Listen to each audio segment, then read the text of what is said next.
everyone, Luke here. Now before we get into the review, I just want to say a couple of things. I did promise you in the last video that I did on We Neverland that there was going to be like a little bit of an announcement. It wasn't important, it's not important or major, it's just a minor one. Is that Dr. Stone has replaced Promised Neverland as my favourite manga. Now, I know what you're going to be saying. Just hold your guns. I'm still going to be talking about the Promised Neverland. That is still a guarantee. And I still love the series. I generally really do. But Dr. Stone did something last week which I'm like really happy with. Basically, at the moment in Dr. Stone, they're going on a voyage around the world, and it's got my five favourite characters that are journeying on this voyage. And I just feel like Dr. Stone, in terms of like the way it's handling its cast, is doing it a lot better than the Promised Neverland.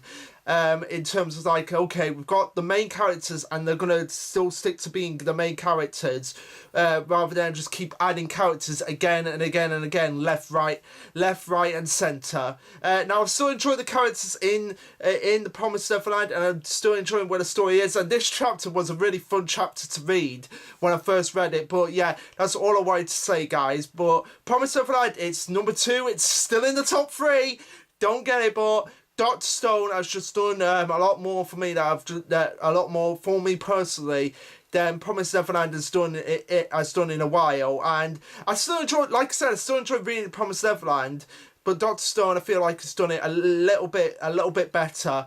But that's what I wanted to say. For now on, let's just get right into the review because I'm really pumped to talk about this chapter.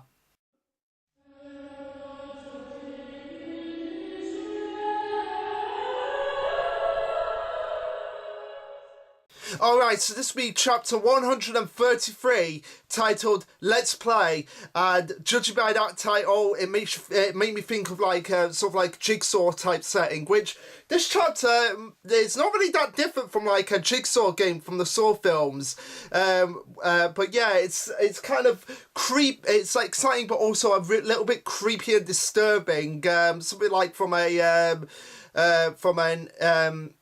H.I. Geiger type deal with this chapter. Also as well, chapter 134, because it's Golden Week in Japan right now, there's no chapter of Shonen Jump this week. So yeah, it was kind of nice to actually have a little bit of a break every once in a while from doing videos. I mean, I'm sort of doing the videos, but it's every now and again it's kind of nice to actually just take a break, do other things, like what I said in the last video. I've got myself an agent and I'm going out doing a lot of more auditions. I'm still going to do videos, that's not going to change, but like I said, it is nice to just get out and do something different every once in a while. But yeah, chapter 133, titled Let's Play, and this is going to be focusing on Emma and Ray when they go back to Gracefield House. Now at first, in the last video, I thought like, okay, it was either going to be they travel back in time or they've actually been sent here, because this is actually one of the places where you actually have to go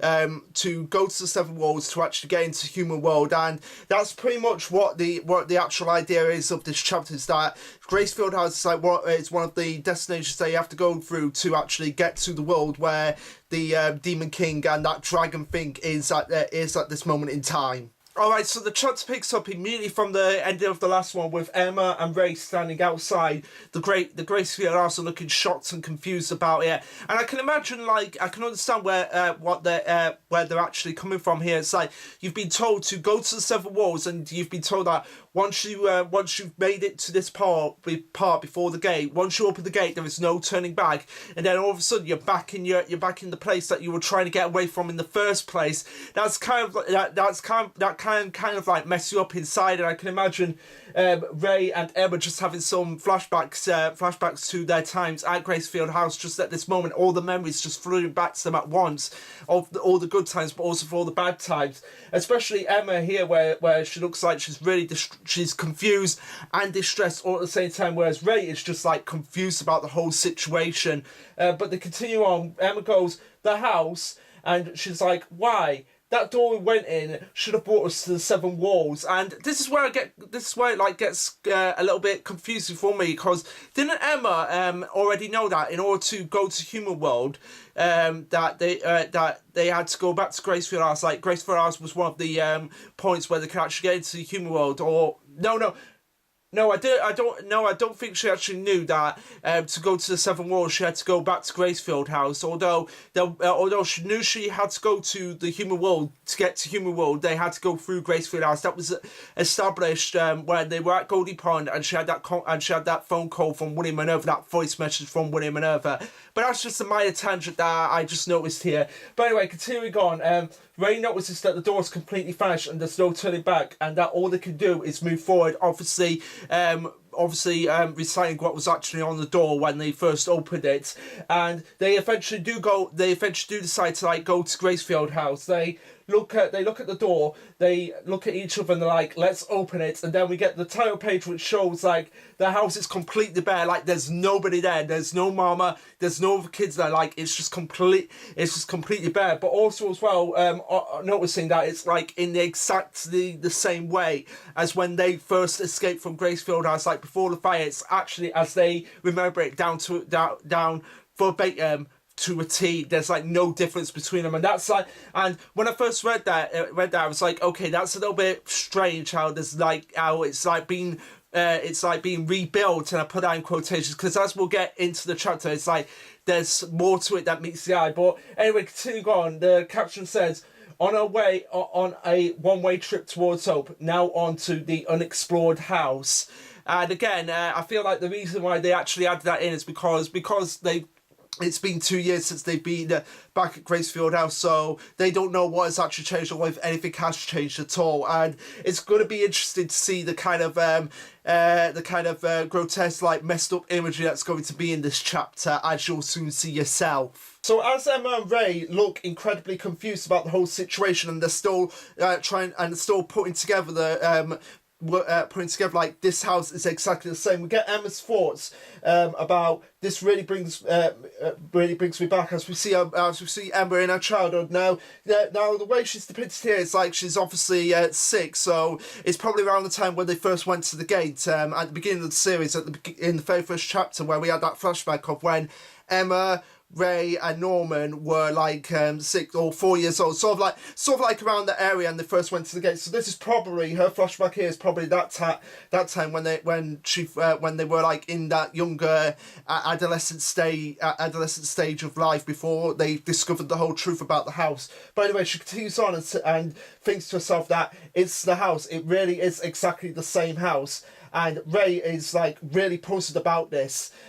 He's like, seriously, this certainly is the house, but is it the real one? No, something feels off, but just what is it? And like, he can't actually get into his head about what is off about it. Like, even though I can clearly tell, like, there's literally nobody there. It's like an empty, bare house, and that is something really off about it. It's like, because in the 2 years, you'd think at this point there'll be a new mama and there'll be new kids that have actually flourished in the house. But as we'll soon see, as I've been alluding to, things aren't always as they seem, and this is certainly no different. Emma continues on and says, there's no sound. That's it. It's way too quiet. Do you think this place is empty? Let's make sure. And they're just like discussing about like how it's so quiet that is so unsettling, before they hear a scream coming from upstairs, which actually gets their attention. But as they brace themselves, they see that it's actually just like this like black ball of viscous substance that's just like appear before them, sort of like how the dwarf in the flask father homunculus first appeared when he first appeared in Fullmetal Alchemist. It's just like that dwarf in the flask. It has a similar vibe here. Now I'm going to be referencing Fullmetal Alchemist quite a bit in this chapter, because there is something in this chapter that happens that actually made me think, like I mentioned in the We Never Learn video, it actually made me think of Fullmetal Alchemist, this chapter, in certain ways, as you'll soon see yourself. As Emma and Ray are looking at this thing, and Ray has his gun pointed at it, Emma's like, a ball? And she's like really confused about that. It's like, why is there a ball here? Before the ball type thing just opens up to reveal an eye itself. And again, like I said, this really does remind me of Father from Fullmetal Alchemist. Like, I don't know if anybody else can get that vibe that you're getting off from this like ball creature. But anyway, the ball says, let's play, like, and I don't know, and it says it in like a distorted way, so it's kind of comes off a little bit more creepily as well. So it's more like, let's play, sort of like that. It's like, oh, that just sends a shiver down your spine at times, doesn't it, guys? But anyway, continuing on, Emma and Ray just get freaked out about it as they step back, and Emma finds herself stepping on a door that just appears out of nowhere, like literally on the floor. This door just like appears from nowhere, and it opens up as Ray and Emma are getting distracted, and Ray obviously notices this, and he calls out for Emma and actually tries to save her, but the door just slams shut. So obviously this was a ploy to like get them to get Emma and Ray separated, so like they could I don't know what the plan was. Maybe it was to like trap them, or to get rid of them, or to like make it so grotesque and so mindfuckery. That's probably going to be the title of this review. Let the mindfuck begin. I know it's not very. I know I tried to keep it as family friendly as possible, these reviews, but seriously. This chapter, that's the only word that you could describe it. It's like just messes with your brain on so many levels. But anyway, the door slams shut as Ray is separated, and Ray can still hear Emma from wherever she's being sent in the house, and he's like Emma's voice from the second floor, and he races off to find Emma as he races up the door, and he's like, "Where are you? If you can hear me, call me." And then we see the just like the entire like second floor just warp around. It's sort of like if you remember Shinji from Bleach, how sometimes his Sanpokto could like actually distort and warp. Or not even Sindri, more like Shunsui, how they're sort of like some sort of like warp the area around them. It's sort of like doing it here as it kind of like warps around it, sort of like twisted dimension sort of deal. As Ray goes on to say, "What the hell?" And yeah, that's the only appropriate word you can describe in this situation. If you were Ray in the situation, it's like what the hell, as a voice calls out to Ray, and he doesn't know where, and he doesn't know what he calls it. It's just like Ray, but it's like much more calm and peaceful as we see that it is Isabella. And it's like, wait, but what? Isabella? So she was there all along, but no, it's not exactly Isabella. It's sort of like Ray's mind messing with them. So it's sort of like what I feel like is going on here is like the Demon King has sort of like tapped into the memories of Emma and Ray, and it's sort of like, okay, I'm gonna test you two and see if you're actually worthy of actually coming to me properly face to face. But we're gonna have a little bit of a challenge for you guys, as he calls it, a game. But anyway, so yeah, it's not Isabella, and you can tell right away that it's not Isabella, because if you look, some of the kids that were actually at Gracefield House around the time that Emma and Ray were there, and Isabella doesn't look like she's aged in any way. But anyway, Ray is obviously so confused about this, because it's the first time he's meeting his mother in like 2 years. And yeah, for anyone who's caught up to speed with the Promise of Life, Ray is Isabella's son. That's not a secret anymore. But yeah, this is probably the first. I can only imagine how this feels for Ray, for the fact that he's seeing his mom for the first time in 2 years, and he's just like absolutely shocked. It's like he doesn't know what to do. Not even 2 years, like it's getting close to like 3 years at this point for Ray himself. So yeah, seeing his mom for the first time in almost 3 years, that kind of like messes with his mind and plays with his emotions, which I think is what is probably going on with this Demon King, how he's trying to play with his emotions and trying to test them to see if like they're actually worthy, or whether they're actually going to commit suicide or something like that. I don't know. So of course the vision of Isabella tries to trick Ray as he just sort of like moves closer to her, or maybe she moves closer to him. I'm not sure how it's actually structured here, but she says, "Welcome home, Ray. you've grown so much big. But of course, Ray is having none of this. He immediately thinks like, no, this is wrong. I would be able to tell if this was my mother, and you are clearly not my mother. And I think it's pretty obvious for him. It's like, no. If if this is my mother, she would be acting completely different from that. Well, I don't know if she would be acting completely different for this, but basically, Ray can tell instantly that this is not his mom. That this is not his mama. He knows that for a fact, and because he knew her for like 12 years, obviously, then he would know like if it's really his mother or a fake, and he immediately picks up on this before he goes on to demand who the hell it is, as we see all the kids around him going, let's play, Ray, let's play, Ray, let's play, Ray, as Ray immediately picks up on who the kids are, and they are Connie, Hal, and CD. If you don't know, those are the kids that were actually shipped out. CD and Hal were shipped out before Connie. They were the ones that were actually shipped out before Connie. Now this is and it gets even more intense here as Ray immediately picks up on like, no, they are not the people I know, because I know for a fact they are dead. As he goes on to say, who are you people? But they go on to say, you should play too, Ray, as their eyes just get like you see like the pupils just like get sucked out of that. So like they're just these blank white staring eyes, and they're just smiling like really creepy. It's like these kids are like freaking me out here. Before we get Ray just sort of like turning into like a little kid, and he's like, what? You see what I mean by this is such a mindfuck chapter, but it's so awesome as well. Like, this chapter like just got me really pumped, and the vision of Isabella goes, this way, my adorable children, in like a really soothing way, as we see the children just. It's kind of hard to describe here, guys. You really have to just see the chapter for yourself. But yeah, we see a floor. We see a floor with children going down, and then we see like another floor with children going down, and then we see another floor with like children going up. So we have like, it's just so confusing and so horrifically awesome. But yeah, and it seems to me like they're the same children being repeated over and over and over again, as Ray just continuously gets freaked out. And what I love about this chapter is that again we're seeing different sides to Ray's character, how he's being able to be freaked out at this point. Like, this is probably the most freaked out Ray has ever been in the series so far. I mean, before he's been sort of like the more calm, collected one, but in this situation it's like his mind is just being taken in so many different directions that he doesn't know how to feel or how to react, and it all culminates with everyone going, let's play, as we see a freaky horror where we see just all the kids and the vision of Isabella just become these like amorphous skeletons. It's like fucking hell. That is simultaneously creepy and awesome at the same time. Like, just seeing skeletons like this, and you can only imagine like this is Ray.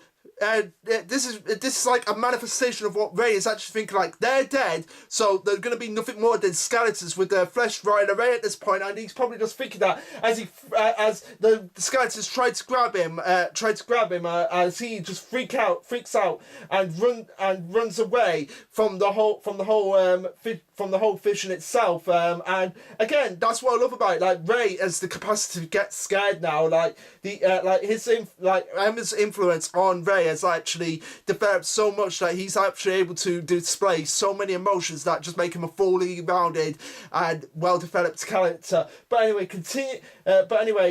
one thing that I do want to say about all of this is it's the fact that this is the moment that made me remind me of Fullmetal Alchemist so much. If you remember when Father, in the final battle with Father, and you saw, and you had Ornheim seeing his former people, and they're just crawling over to him, and we see the zombie-like figures just crawling over to Edwin and everyone, and they're just like, a human body. No, it wasn't Edward. It was Alphonse. Like those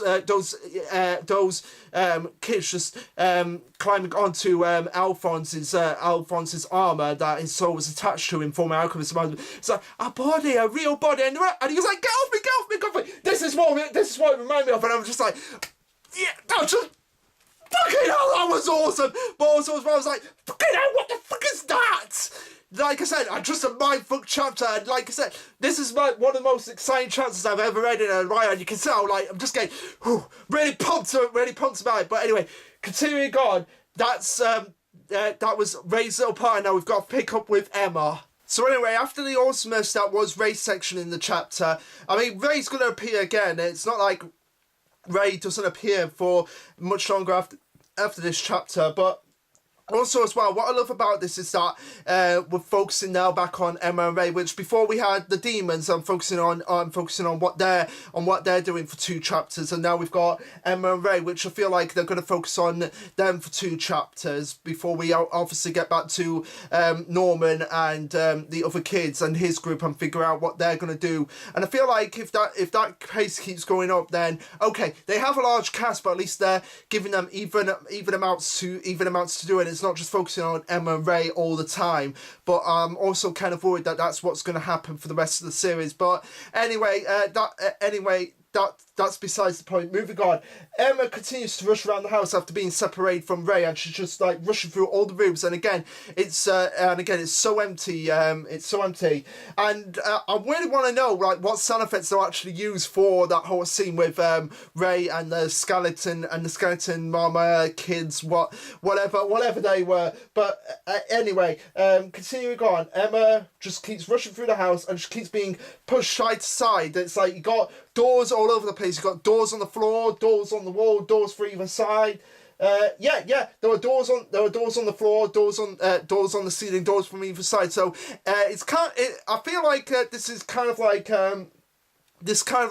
I've never actually played Portal, but from what I've seen, it's kind of like has a similar vibe to it.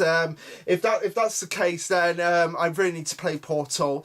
I mean, it has been on the list of the games I wanna play at some point, but I've just got so much going on. It's been hard to keep track of what I'm playing at the moment myself at the moment. But anyway, so it's like you've got a door that Emma goes through. She lands on the door, and it seems to like being repeating. So like, one door she'll go through, she'll wind up on the door. She goes through a door on the floor, she'll wind up coming through the door on the ceiling. So it's kind of like just being endless, like an aerobic snake, just like over and over again.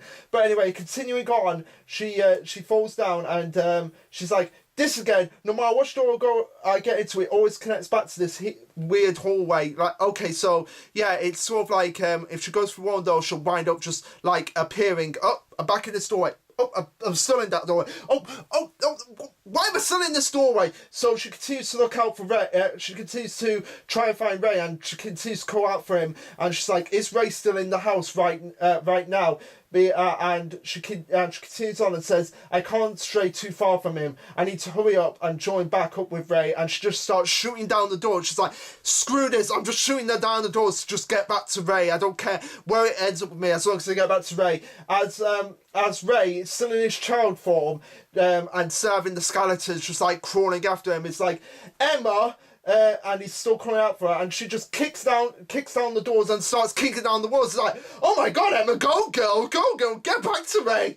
Before we just get like another like douse of like weird warpy dimension, and as Ray and Emma are like, Emma's like, there you are, and they tried to grab for each other, but of course Ray's on one side and he has like these stairs that are just like swirling around, and Emma's sort of like being sucked up in this like hole, or like she's sort of like crawling down this hole to try and grab him, and you see another of the kid skeletons just actually trying to grab Ray before he actually notices something that's going on, and then the whole place just starting to crumble, and they both start to fall down. And it's like, even though this is like really limited action, it still gets your heart pumping about what other images could be possibly seen in this chapter, as if it's not much of a mindfuck before. And sure enough, as they continue falling, Emma sees all the skeletons as well, but also she sees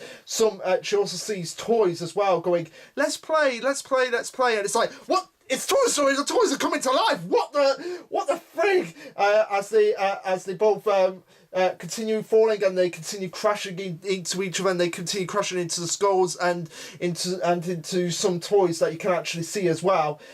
Before it's eventually revealed that Emma has reverted back into a childlike form as well. Now, I feel like I've got a reason for why they've actually changed back into this, in the fact that in their minds they just want to go back to a simpler time, and like the Demon King is probably interpreting that simpler time of when they were actually children, before they actually found out about the about Gracefield House and all the secrets that were actually embedded within it. I feel like the Demon King is like, okay, so you want to go, so you feel like you want to go back to how it was when you're all happy, when you're all family. Okay, I'm gonna make your wish come true, so that you never have the urge to come and actually find me. I feel like that is what's going on here. Why Emma and Ray have sort of like reverted back into children. So anyway, continuing on, as Ray and Emma are sort of are reunited, Emma goes, "Hey Ray, aren't you kind of small? How?" And he's like, "The hell if I know." And before Ray goes, "And anyway, you are too." And she's like, "You're right, but before that, Ray actually refers back to his normal self." And I'm like, "What? How much more confusing can this chapter actually get?" Confusing, but also awesome at the same time, I should say. And this is when Ray actually notices as well. It's like, wait, I've turned back to normal. What's going on here? Just what is this place? And yeah, understatement of the frigging week, Ray. I know I keep saying freaking and fucking, but okay, who can? Understatement of the fucking week, Ray. Come on. It's mindfuck as well. We might as well just go all out here. But anyway, continuing on, we just continue hearing, let's play. As all the skulls sort of like revert back into like toys themselves, and like Emma's back to normal at this point as well. And they're like, Ray's like, damn it, as the toys keep saying, let's play. Before Emma actually realizes what exactly is going on, she's like, it's the Demon King from back there, aren't you? And we see like this toy that's just standing out. We see these three toys. We see one bear with like a bell, just looking down at the bear that's in the centre, the one with like the black face. I know that's kind of risque saying that, but it's the only way that I can actually describe it. Like, we've got this bear with his bell looking at it, and we've got this other bear with a bag just like doing this like it's sort of like rolling its eyes at them, like, oh, so you figured it out at this moment in time. But continuing on, Emma flashes back to what actually the Demon King actually said to her when she first made contact with him. Is that come to the Seven Walls and then we can play. So this is obviously him telling them, like, you've reached the Seven Walls and now we can play. Before I think what's going to happen is that they're actually going to come. I feel like what he means by play is like forge a new promise. I feel like I feel like all of this is a game to him, so he's going all out and being like, let's play. Actually, that might be an extension to the title. It's like, let's play the Mindfuck game. That will be the title. Let's play the Mindfuck game. Yeah, I'm gonna use that. But anyway, continuing on, I feel like that's what is actually going on here. Like, the Demon King is actually using game, like everything around him, because he's in charge of the whole demon world, aside from Lewis's sister. He's like the god of the demon world, so he gets to pick and choose whatever it is, and everything is sort of like a game to him, so he's sort of like simplifying it for them, because in his eyes they're still children. So he's like, I want to play a game with you kids, let's play a little game here. As Ray looks at all of these toys as they continue hearing, like, let's play, and Emma says, we came from the entrance. We're here to reforge the promise. What is this place? Where are you really right now? And I really like that Emma's asking these legitimate questions, because that's something that would actually she would naturally bring up in this situation. But the Demon King goes on to say, I'm at the place I've always been at, beyond the Seven Walls. Try to find me. I'm the Seven Walls. We are in here. And that's where the chapter ends, with them actually finding this like basement thing with all the toys, sort of like finding a needle in a not really so much to hide haystack. and they find this like basement thing with where all the medicine and food supplies are there from when they were at Gracefield House, and that's where the chapter ends. So like I said, so like I've been saying throughout this review, really good chapter. I know this is probably, again, on the shorter end of the spectrum in terms of the chapters that I actually do, because normally I can get the chapters, I can get them out for like 40 minutes, 40 minutes minimum. And I know this is probably one of the shorter ones that I've done in quite a while. But again, most of it is just like going around the rooms, like trying to figure out what all of this is, and trying to just get an idea of all of this imagery, like just all of this warping imagery on this part. And I really can't do it justice. You guys really do need to go and read this chapter for yourself, because even though it's one of the shorter ones, it's still one of the better ones. So sometimes it's short and sweet. That's all you really need. But anyway, guys, that's it. What did you guys think of this chapter? Let me know. Like, subscribe, comment, all that jazz. And this will be Lash and Luke signing off. Later, guys.